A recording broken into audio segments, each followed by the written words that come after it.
We were out of coffee, so I had to brew some tea real quick. Oh, okay. And also I got some chips. I got, my husband brought back bitchin' sauce. I saw your tweet Costco. with the bitchin' sauce. It's really fucking good. Is it bitchin'? It's bitchin'. It's really good. So I have a whole tub of it and I have some chips. So Happy New Year. Happy New Year. I gotta get my crunch on. Welcome to the Sonic Nightmare. I am your chip keeper. Ray the Crunch Master. I went to grab a chip and stuck my fingers in the dip instead. having a real one over here. All right. Everyone, 2019 still has its claws deep within me. I'm doing my best. It's fine. Gotta shake it off. Yeah. I remembered to start my laundry today, which Good job. I consider a win. All right. I'm wearing a bra right now. I'm not. It's another win. What? I mean, okay, I'm not gonna judge you. No judging. I'm just in a onesie. Oh, you're one of your like footy pajama things? Yes. Yeah, my mom bought everyone in the family a red flannel onesie Yes. with feet and a hood and a butt zipper. Oh my god. Yes. So you can just unzip to go poo poo. Yeah, I can, except I don't because that's very weird. So it's fashion, not function? I mean, it's perfectly functional. I just don't like it. No, my niece only unzipped my butt flap. She was aggressively targeting the butt flaps. Okay, so everybody else had been wearing their clothes underneath it because we did like a family photo. And I put it on over my jeans and it was extraordinarily uncomfortable. So I took my pants off. And then my 6-year-old niece unzipped my butt flap. Oh, apparently she went after my sister or my mom's too. All right. Serial butt flap unzipping.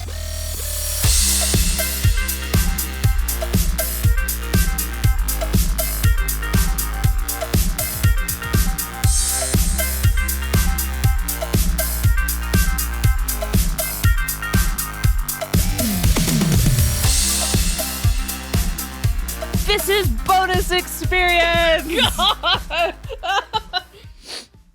We're a podcast with a deeper look at the play experience and the finer details of running and writing games. We're queer women speaking with authority about games. Yes, we crunch. I'm mad about it. You begin. Fine. Or are we going to mix it up for the new year? We could mix it up for the new year. I'm Ray. Hi. Industry professional. What? Cereal chip cruncher. I'm Monica. Industry unprofessional? We can both be industry professionals. It's 2020, baby. All right. I am also an industry professional. Spilled coffee on this onesie I'm wearing. How are you? I got a big tub of bitchin' sauce over the holiday season. I'm very excited about it. I'm doing a lot of crunching. I need to have the mute button like at the ready. You do. What? All right. What kind of chips are you crunching with? Oh, these are just your regular run-of-the-mill Costco corn chips. Oh, okay, corn chips. It could be potato chips. Potato. Well, I'm eating something that's basically the bitchin' sauce tastes exactly like chili con queso. So it's yes, gotta be corn chips. Definitely gotta be corn chips. Gotta be corn chips. Hey, welcome to the last entry in our genre series. And like every other entry in our genre series, it's going to be more focused on the running and writing games part. The disclaimer is that we probably won't be delving too much into mechanical design discussion, but as always, there is some.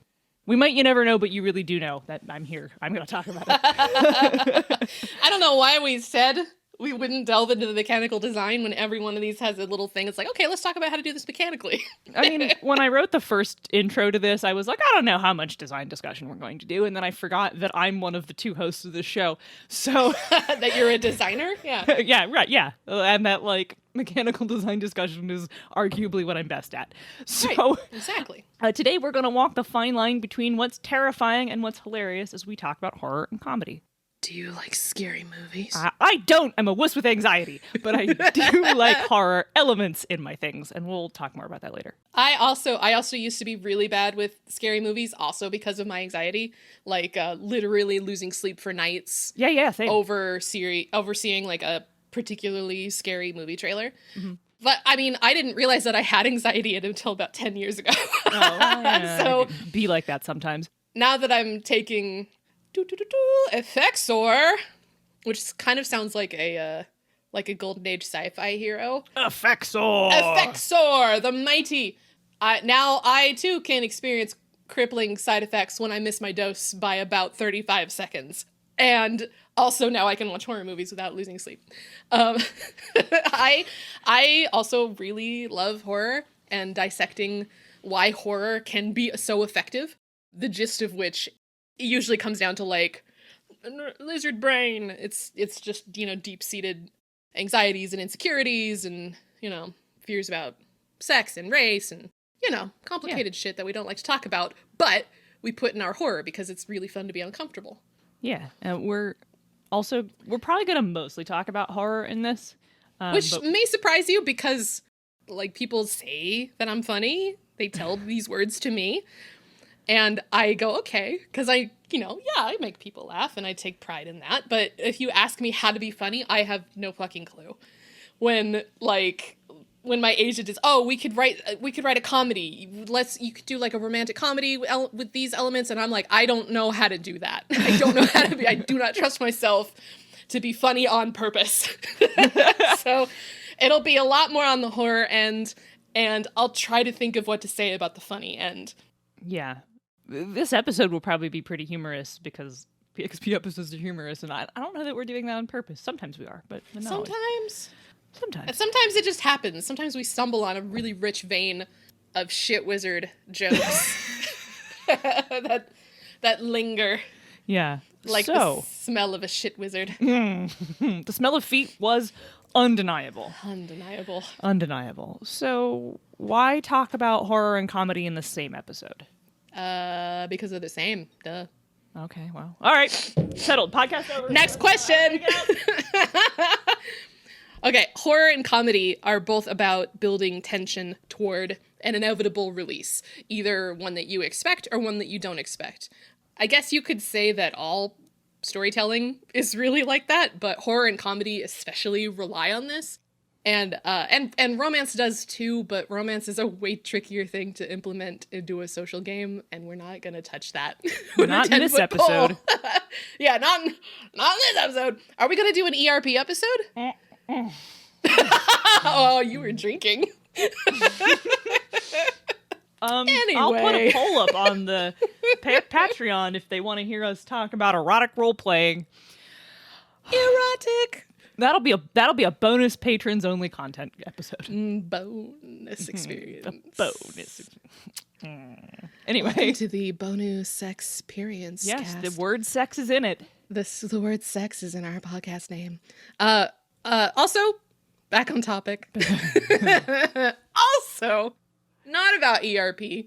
Horror and comedy both also rely on really careful curation of your mood and your themes. There's all these creative cuts of comedies on YouTube that have been edited to look like thrillers. There's one for Elf that you can find that's really fucking hilarious. We have a whole episode about this, I think, right? Monica, talking about mood? Tone, scope, and power scale. Tone, scope, and power scale. If you are interested in how to curate the mood and the tone of your game, you should look at our tone, scope, and power scale episode. We're not going to be talking about how to maintain that. We're going to give you tips on how to set the tone, though. Yeah, just the tone part. Is a lot of what you're talking about there. I'm going to have a chip. Have a chip. All right, have a chip. So, of course, we don't need to tell our audience what horror and comedy are. Horror is listening to me crunch on my chips. So let's instead talk about what we mean by tension and release. Okay, so... Not in the ERP sense. I wasn't drinking that time. So tension amps up the friction between the audience and an expectation. It's that moment in a movie where there's the orchestral sting or the rising minor key music that indicates a slasher is going to jump out of nowhere and kill the unsuspecting protagonist that the camera has been following. Or it's the banana peel left in the middle of the sidewalk that our hapless heroine is running towards. Yeah. It can kind of be like Chekhov's gun. If you don't know what I'm talking about, it's the whole idea of if you have a gun on the mantle in the first act, it has to be fired in the third act, kind of a thing.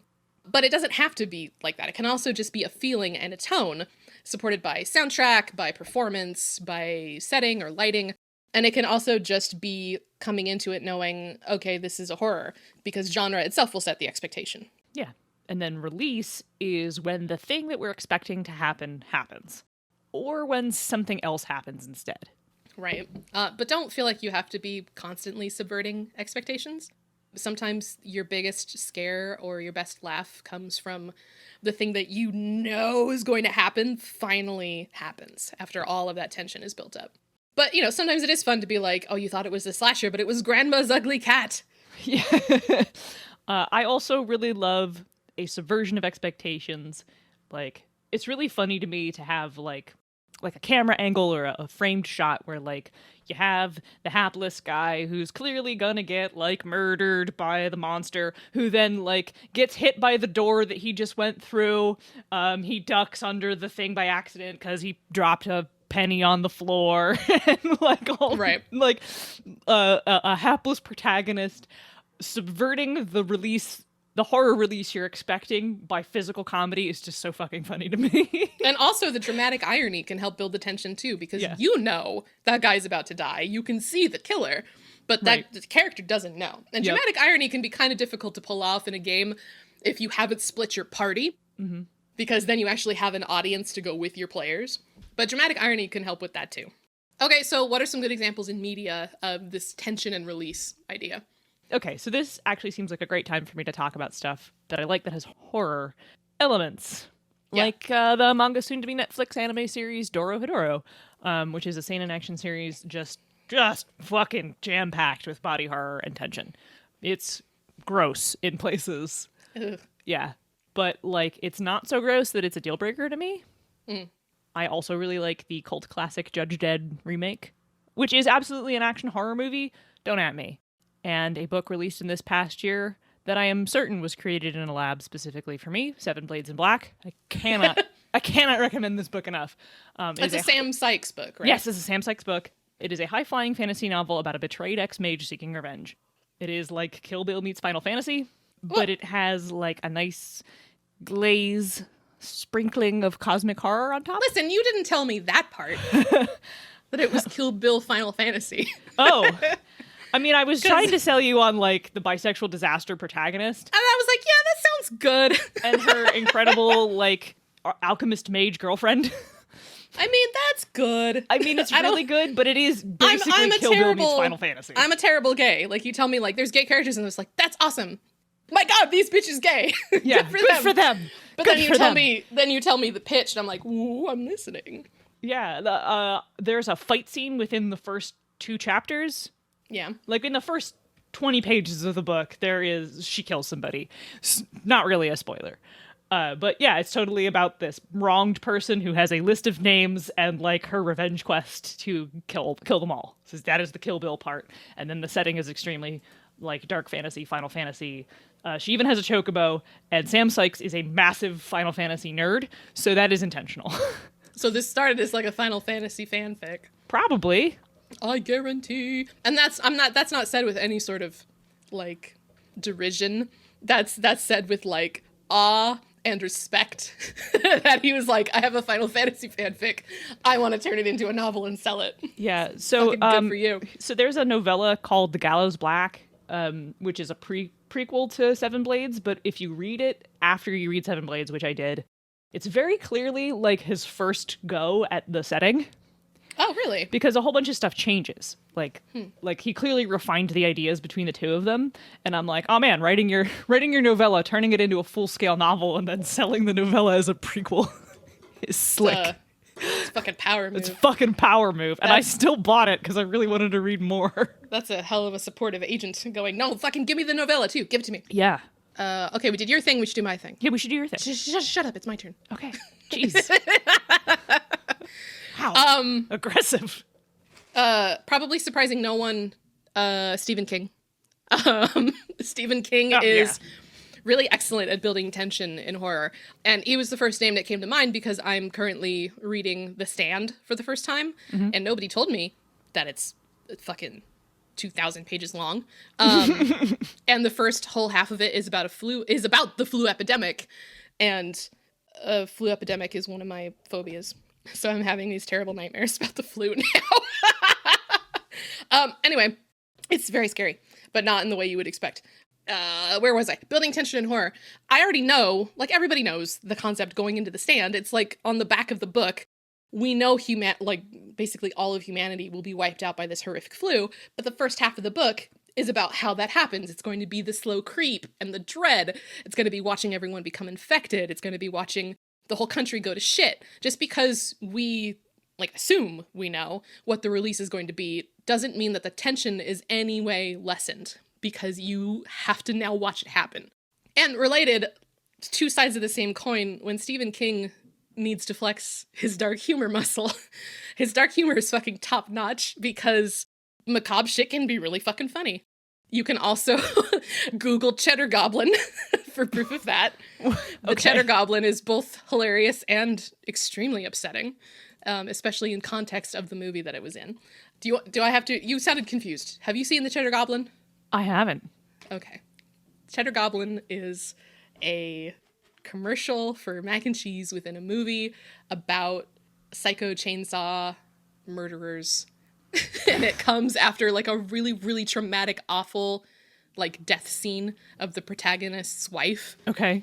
And he is like a broken man, and then he watches TV. He's like, the TV is on, and there's this horrible commercial for mac and cheese. It breaks him.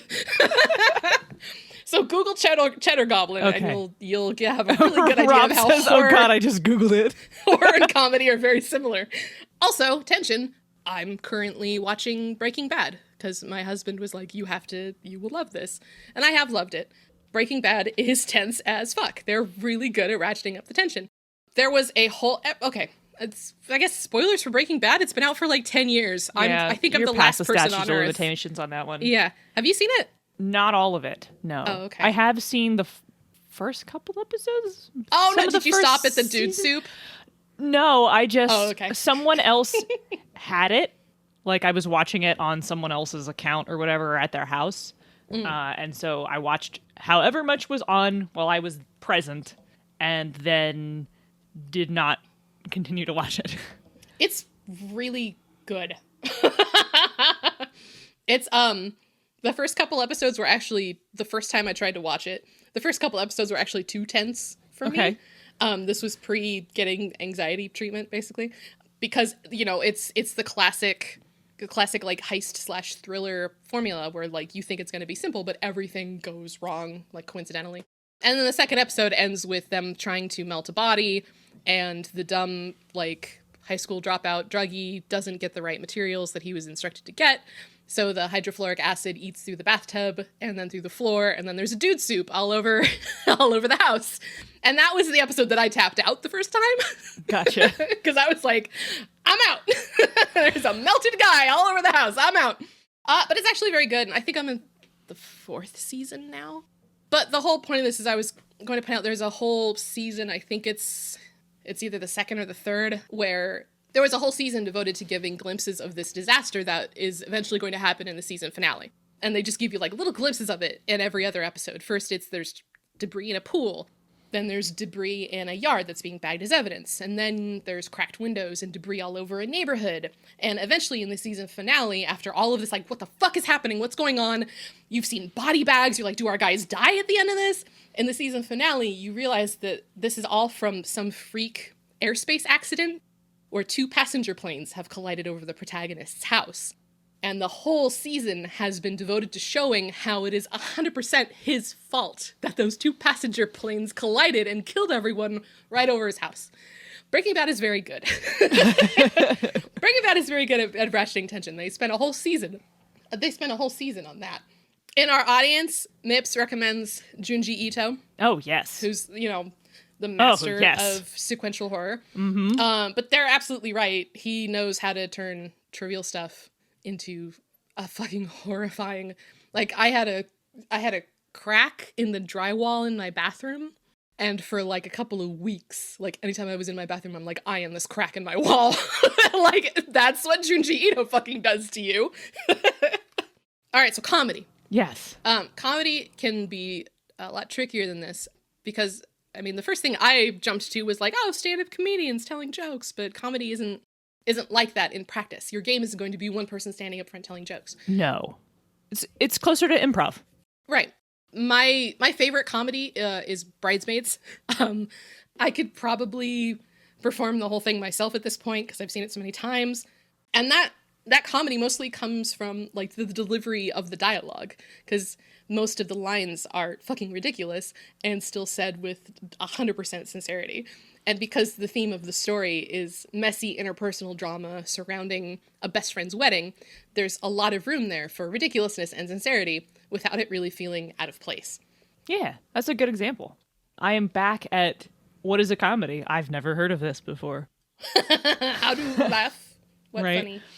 funny? There's lots of funny movies that I like a lot. Bridesmaids is certainly up there. The Producers. Oh, I haven't seen that one. Oh, really? It's no, very I haven't funny. seen The Producers. Mel Brooks stuff is funny, but there's the whole thing with comedy being the thing that ages poorly. I guess so. I mean, that is often the case because culture also moves along, and so some Mel Brooks jokes did not age well. Yeah, and also I guess also audience becomes a little more savvy. Yeah. Like, and that works for horror too. You watch some old 50s and 60s horror things that were like shocking at the time, and you're like, eh. Yeah. Although, with the masters, with people, like Hitchcock is still really fucking scary. Oh yeah. It's just not the kind of scary that we're used to now with the special effects and the jump scares. And I'll also add that both Dorohedoro and Seven Blades, despite being primarily action media with horror elements, are also at times deeply funny. The dialogue in both is snappy and enjoyable, and they've both made me like belly laugh out loud in a lot of places. So, see, same thing. Yeah, same thing. So let's make Ray talk some more and move on to talking about good practices for weaving this into your storytelling in general. Yeah, okay. Foreshadowing. Foreshadowing is my favorite. For either comedy or for horror, foreshadowing is great, especially for building up the tension. Because if you tell someone right away, this character right here is 100% going to die, and then start the story a week before they unexpectedly die, you've already set your audience up for it. They're already gonna jump at like everything that could potentially kill your character.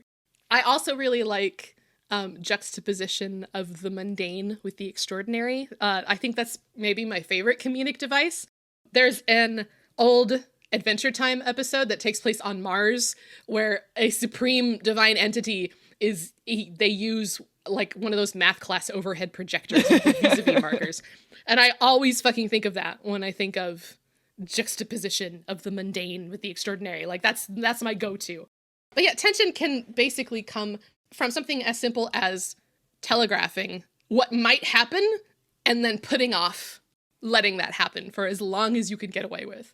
And then that's where tension lies, in that expectation. Oh, it's a really fantastic example of the juxtaposition of the mundane with the extraordinary. What? The shawarma scene from the end of Avengers. Yeah, they're in their fucking superhero outfits in this busted-ass Mediterranean diner eating shawarma. Yes. Yeah. Yeah. There's a couple of really good examples for, like, a lot of the comedy in the different Avengers movies, even, like, the single character titles. A lot of that comes from putting something mundane right next to a fucking superhero. Okay. Having Thor deliver some line about fuck, it's been a really long time since I saw Thor. Yeah, same. I am the son of Odin, as they're like pinning him down to try to sedate him because they think he's nuts. Like, that's, that could also be in a horror. But because of the tone of that scene, it's very funny. Do you want a crunch while I do the mid-episode break? I would love that. Okay. You're giving me a crunch break? I'm giving you a crunch break. You did all this talking. You've earned a crunch break. I'm gonna run to the bathroom with my dip and all right. crunch in Ew, silence. You're gonna take dip into the bathroom? Just somewhere private. Okay. Don't come in here, I'm crunching!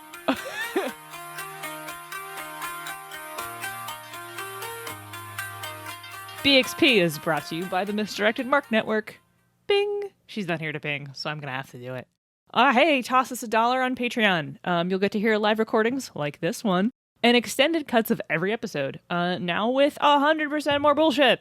At the $10 level, we're now letting you weigh in on our decisions through polls, of which there was one that just went out. So hey, why not give us a buck? Give us a little scratch. Help us keep making this thing. We love you. Thank you very much, if you're already giving us money. Anyway, BXP is also now sponsored by Nerdy Kepi. Get all the coolest Pride swag you can imagine at nerdykepi.com and use promo code BXPcast at checkout for 10% off. By the way, the code never expires, so please shop all you like. I have 2 pairs of shoes from there. One is a pair of By Pride Galaxy print sneakers. They are the coolest fucking things I own. Second only to the floral print By Pride Doc Marten Stompy boots, which are the coolest thing I own. They're comfortable. They're great. I highly recommend them. NERDYKEPPIE.com. Promo code BXPcast, 10% off. Support a small queer business. Next order of business is that BXP is now streaming every other Sunday, starting at 8:30 Eastern. Join us. Oh, that's 8:30 p.m., by the way. Join us for Letters Edged in Black, a Blades in the Dark game about underhanded scoundrels delivering secret mail. It's way more involved than that. There's a lot more demons than you thought would be involved in a game about delivering shady packages. Check us out at twitch.tv/misdirectedmark. Oh yeah, and leave us a review, 5 stars if you please. Doing that actually really helps people find the show. Tell your friends, do that sort of thing. That helps BXP get more of an audience, and that helps us become more popular, and then that means we have more money, and then we can keep making stuff. It's awesome. BXP and the Misdirected Mark are here to tell you about Capers, a superpowered game of gangsters in the Roaring Twenties. In Capers, you play criminals or cops during the Prohibition era with superpowers. Will you build a criminal empire or work to bring bootleggers down? Capers is an all-in-one core book with player and GM info, lots of PDF support material like adventures, a GM screen, rules all on one sheet. You can expect from the Kickstarter a deluxe hardcover, which is a 164-page, 8.5 by 11 hardcover, with Smithsonian binding, sturdy, lays flat on the table, excellent stuff, glossy, full-color interior with richer printing press colors, end pages and inside covers printed with useful tables, game info, and lore. You can also expect 2 ribbon bookmarks, and more upgrades with the stretch goals. The Kickstarter begins on 1/7, and backer tiers for getting the deluxe hardcover with all the support PDFs, just the hardcover or just the PDF. There will also be a Capers enamel pin available as an add-on, and I love that kind of shit. So, check out Capers on Kickstarter and support it. BXP told you to. Last but not least, if you like BXP, you will also like this Misdirected Mark show, Janghu Hustle. Train alongside fellow students Eric Farmer and Eli Kurtz in Janghu Hustle. Eric and Eli make their kung fu stronger by watching wuxia films and then discussing how to apply their observations to game design. Ray, are you back? I'm back. Yeah, perfect. I have crunched all that can be crunched.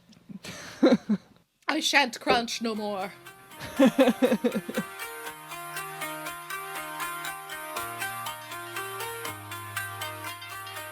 So, let's move on to talking about how to work tension and release into the fine art of running a game, which I'm going to make you answer again. Tension is a dial you're going to have to adjust depending on your table and your game, and sometimes even just from day to day, because it's going to be so dependent on your game's tone and your players' moods. With horror games especially, I think the most important thing you should keep in mind is to limit your game mastering adjudication and your descriptions to what the characters themselves could feasibly sense. I try to never draw any conclusion for them.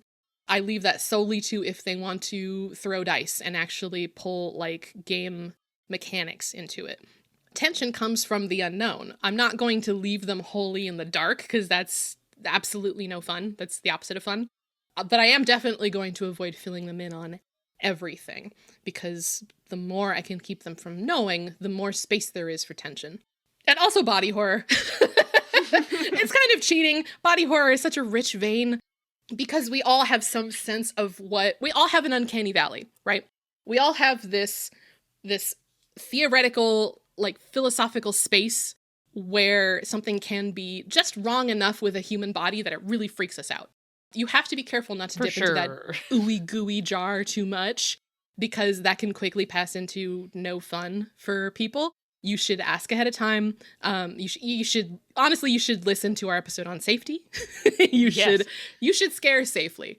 When you start playing horror, you have the potential to cross lines that some people may not even have known that they had until that existed in the game. So it's important to keep that in mind when you're trying to make people feel tense and afraid, that you're trying to do this fun. I feel so unqualified still to talk about comedy. I still don't know how to build comedy for it. I still don't know how to build tension for a comedy game. I feel like a lot of that comes from players. Yeah. It's because like you said, it's like an improv. It really depends on being able to riff off of what your characters and your players have come up with and building on those expectations or subverting them in a way that they wouldn't have expected. Because again, comedy and horror are both about the difference between how it should happen and how it actually happened. And the main difference is just tone. Right? Yeah. I'm trying to think of times things have gotten really funny in games, because they have. Like, I've definitely played in games where we were just howling with laughter. Oh yeah, definitely. But a lot of that, I think to do that when you're running a game, like, I'm going to talk about parody games and stuff like that when we get to the mechanics, but I think running a game, if you're the GM, your job is to set up and then let your players release. So I think the only time I can say I was in control of a scene and I was deliberately funny in recent memory was in the RP server. Okay. So it was freeform, so take that with whatever grain of salt you need. If you're looking for something mechanically, don't come to me, come to Monica. It was a callback, basically. I had set this character up for an unexpected callback because they were trying to get my character to divulge the secret. They thought that they really had him, like they really thought they were putting the screws to him. But I had set it up in such a way that I was able to call back to this other thing that had happened months ago and bring that back and basically be like, oh, this is all because you have the hots for my character, and it doesn't have anything to do with you trying to get his secret out of him. And it really fucking threw their player for a loop, and I was extremely proud of myself. I still talk about how I'm never going to be that funny again. And I guess it's not as funny when I can't, you had to be there. Yeah, that Obviously, definitely needed context. You can't explain a joke and then have the joke be funny. What is it? You can't. If you explain it, it's not funny. It's like dissecting a frog. Yeah. It's not going to survive the process. No. But yeah, it's very difficult to try to be deliberately funny, to like premeditate it. I feel like a lot of comedy is so spontaneous that it can be hard to come up with tips for it other than like look for those opportunities and jump at them, honestly. Yeah. That's why writing stand-up is so hard. Yeah, fuck. Yeah. I have a friend who's actually getting into writing stand-up, and it's hard. Yeah. It's just you up there trying to be funny by yourself. Yeah, and that, like, the monologues and beats and jokes that stand-up comedians write are usually not made up off the top of their head. They're written ahead of time and memorized. Yeah. Like, it's an impressive art form. I really like stand-up comedy a lot, but that's not what this show is about. So, Monica. Yes. It's your turn. It's my turn. How do we do this mechanically?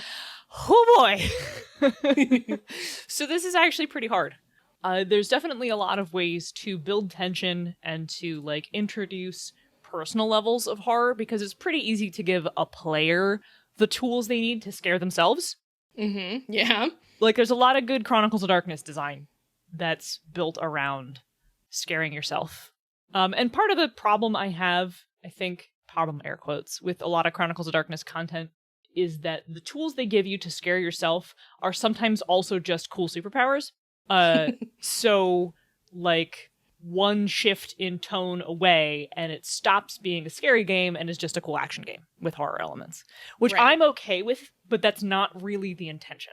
Right. And how would you say I have my own theory on that, like from a writing standpoint, the difference between like horror and action adventure. Mm-hmm. How do you find that line? How do you find that line? I don't know. Like, how do you keep it from this is scary into this is now just an action adventure game? So I don't know that I'm the right person to ask, because I would always prefer to skew towards action horror as opposed to just pure horror. Because I know, at least from a storytelling standpoint, I find that the biggest difference is in horror, the protagonist doesn't have any control. Yeah. They have a lot less agency. So let's talk about probably the best game out there that strips away agency and builds tension like a motherfucking pro. Yeah. Dread. Yeah. My arch rival Dread. Yeah, well, so Dread cheats, in big ol' air quotes, because pulling blocks from a Jenga tower is by nature tense as fuck. Yeah. Like, you cannot, I don't know that you could possibly get more tense than the act of trying to keep a tower from falling down. Yeah. As far as the game goes? As far as the game goes, yeah. I've also not, just ADHD for a second, I've also not played any genuine comedy games. I do hear Toon is pretty good, but like just pure comedy isn't really our group's speed. Yeah. Parody games tend to lose their charm fast, and they're best for like drunk one-shots. Mm-hmm. Yeah. Yeah. We can put a pin in that and talk about that a little bit later. But let's go back to Dread for a second. Yes, Dread. Dread. So don't try to play or run a game at a convention when there's 2 games of Dread going on in the same room. Ray's nemesis, Dread. So it builds that horror tension by literally taking things away, which leads to a literal physical precarious situation. And when the tower falls, something really bad happens. I've never actually played Dread, but this is fucking genius. Yeah, honestly. Yeah. Yeah. Like, characters can die or the threat acts or whatever. I understand how it is played. I just haven't played it myself. But let's talk about how we could possibly do this with a dice pool. Did you know I was going to recommend doing things with a dice pool? Shame on you if you didn't. So consider, like, let's make up a system on the fly. Let's consider a tension system where all the characters have a certain pool. Maybe it's like a Chronicles of Darkness where you have like an attribute plus ability, or maybe it's just a fixed number or like a rating like it is in Blades. Blades actually does a pretty good job of building tension with the effect scale. Yeah. And with the spending of stress. Yeah. So in this system that we're making up, imagine what happens if every time the storyteller wants to, or the GM or what the fuck ever, the person running the game, wants to progress the threat, they take a die away from all the players. Okay. And everyone's pool gets gradually smaller until somebody fails. Okay. And then something really bad happens. Yeah, okay. Or, like, but see, the problem with that is then that might actually feel bad. Like, people might not enjoy their pools getting smaller, but then again, that does also involve buying in. Like, if you're selling that as, like, this is a pure horror game, and every time something bad happens, you lose a die. Everybody loses a die until someone fails. What about the inverse? What about every time something bad happens, the GM's pool increases? Increases until they succeed, or whatever. Or something like that, yeah. See, like, well, like, I think it's a little bit easier, depending on how you set up your number, to control failure than it is to control success, because success can also go hog wild, depending on what the rest of the system is built around. Right, but then at least maybe it triggers on something else entirely. But then you're not taking away from the players so much as you are literally amping up the threat and the tension by making the GM more powerful. Correct. My point is that, like, with a dice pool, you can totally tune this tension builds by something you can see, and like if the GM keeps just stacking dice in front of them every time something happens. Yeah, then you know. Like, that's actually something that I really like to do in D&D games. It's something that the Angry GM came up with. Mm-hmm. That basically anytime there's a dungeon crawl or anything else that actually like happens over an extended period of time, I have a little pool of D4s or D6s or whatever. And every time a character does something that could feasibly take like 15 minutes or 10 minutes, it is, I add a die to that pool. Mm-hmm. So eventually I have, when I get to 6, be like, all right, it's been an hour, I roll. And if I get a certain number on one of the dice, something happens. And then I can adjust that for if it's D4, then it's actually a more dangerous area. If it's D12, this is a really quiet area. But then my players know, because I'll say, like, okay, so that takes some time, and then they'll see me add a die to the pool, so they can see, like, oh shit, like, time is passing. This is like the clock ticking, basically. Yeah, have you ever played 13th Age? No. Okay, well, 13th Age, to prevent combats from going on too long, has a thing called the escalation die, which is a big D6 you put on the table, and every turn past the first, it ticks up by 1 until you hit 6, and that actually becomes an accuracy bonus for all player characters, so the fight gets faster and faster and faster the longer it goes. Oh, that's cool. That's like to amp up the action of the fight, right? And also to make sure that a combat doesn't take 3 hours. That's awesome. I like that. And to that end, it works. And then, like, a whole bunch of classes have powers that key off of what point the escalation die is at. So I think, like, the fighter and the rogue start fighting, like, even harder the later the fight goes on. Yeah, okay. Because, like, then they start getting real big finishing moves if the escalation die is, like, a 5 or 6. It's a really neat design space. Yeah. But consider using the escalation die as a purely GM tactic to show how much the monster or the threat in the background is powering up. Yeah, I like that. You too. could also tie it into like the haunt. Is that what it's called? That's from Betrayal, at House but on the that's Hill? also a really great tension mechanic. But I meant from Yeah, Monster of the yeah. Week. Oh, right. Yeah, so Yeah, you could yeah. actually do it backwards and start it at 6 and be like, okay, you have to figure out the monster's weakness. Otherwise, it comes in with this 6. Yeah. Yeah, I don't know that I would mess around with doing too much of this with a single die system, like the takeaway sort of thing with a single die system, because using flat distribution is pretty swingy. Unless, of course, you want that unpredictability to matter. Which could work really well, work really depending on the sort of game you're running. Yeah. There's like a lot of design space you could do with this. The thing that, okay, let's talk about the haunt for a second, because that's a dice pool mechanic. It's not from a role-playing game, but it is a dice pool mechanic, and it is something that builds... It's really good. I didn't even think of Betrayal. Betrayal's really good at tension. Betrayal is really good at tension, and one of the things that, like... So the Betrayal uses non-standard D6s. I think they're D3s with blank faces. Yes. Yeah, it's like... It has... Some faces are blank, some faces have 1 pip, some have 2, and some have 3. I think? It might just be 1 and 2. It's something like that. So anyway, you have to hit 6 on a pool of these D6s where it's blank 1 and 2, I think. And the pool increases every time someone draws an omen card. Yes. Which it's, you discover them, and the omens are some sort of powerful artifact or something that happens to you. Yeah, they're things and you get roll randomly. You roll a number of dice at the end of your turn equal to how many omens are on the table. Right. So the the more first omens omen that you have been draw... drawn, the bigger the pool is. Yeah, and the first omen you draw, it is mathematically impossible for the haunt to go off immediately. Right. But then the second, it gets likely. A little bit more likely. And then the third, it gets a little bit more likely. And then on the fourth, it's like, ooh, maybe it's going to happen. Then the fifth, and you're like, ah, fuck.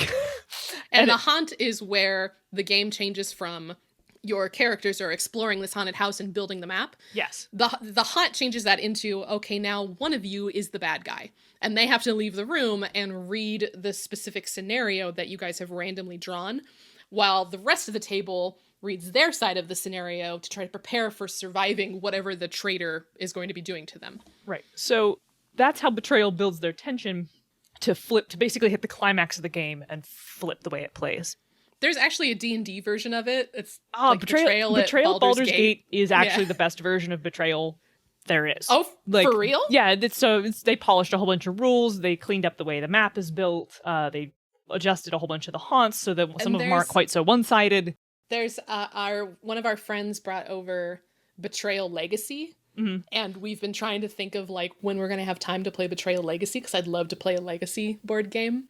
But yeah, I've passed up the opportunity to play Betrayal at Baldur's Gate because I thought it looked kind of like tongue-in-cheek. Like, oh no, they kind of messed with the tone a bit. It's really good. You should come over. I have a copy. Oh, okay, yeah, I'll be right over.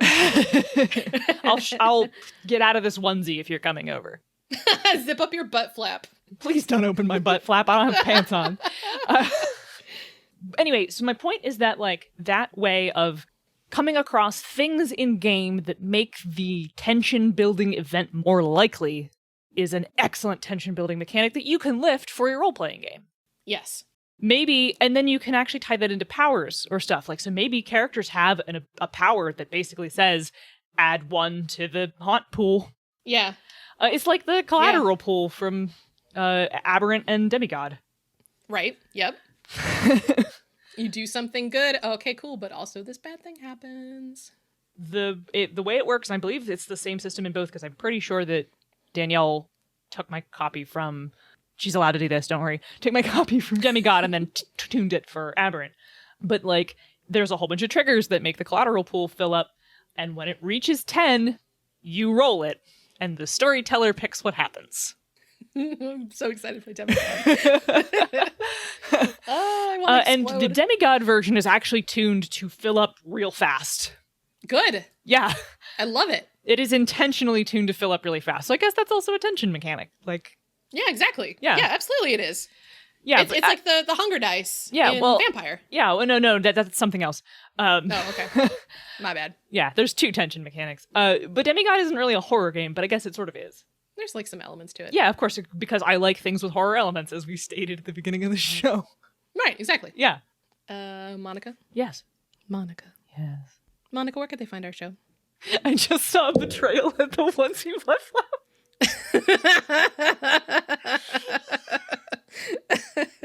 Hang on a second. Monica. Yes. Where can they find your butt flap? They can fuck you. They can find our show at bxpcast.com, part of the Misdirected Mark Network. Bing. Thank you. That was kind of a sad bing. Sorry. Email us. Email. bonusexpcast@gmail.com. I'm sorry I haven't looked at it in a little while. Things have been rough. Yeah, things have been rough. Yeah. Twitter. They can add us at bonusexpcast and demand to know where we've been. Yes, you Yeah. can. You can. You can do that thing. Monica, Yeah, are you on Twitter? I am. I'm at Zenith Sun. I pointed out my window in like the rough direction of Pennsylvania. Okay, cool. Actually, I think that's north. All right, that's not where I am. That's not where you are at all. Yeah, you can follow me on Twitter. I'm kind of inactive right now. I'm just liking gay fan art. Yeah, right. Yeah. What is your Twitter handle? At Zenith Sun. I said it like 3 times. Did you say it? Yeah. Oh, I wasn't paying attention. I know. I'm on Twitter. I'm Ray_Cole. That's it. Everybody's already packing up their chips and leaving. Crunch it if you want to. Crunch it if you want to.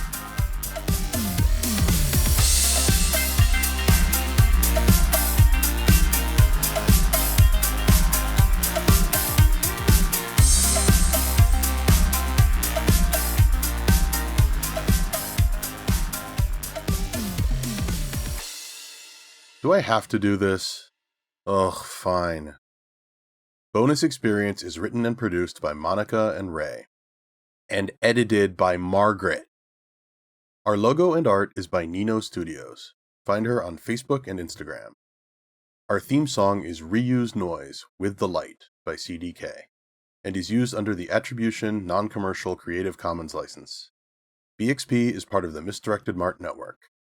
I'm not reading this. Fuck it. Bye.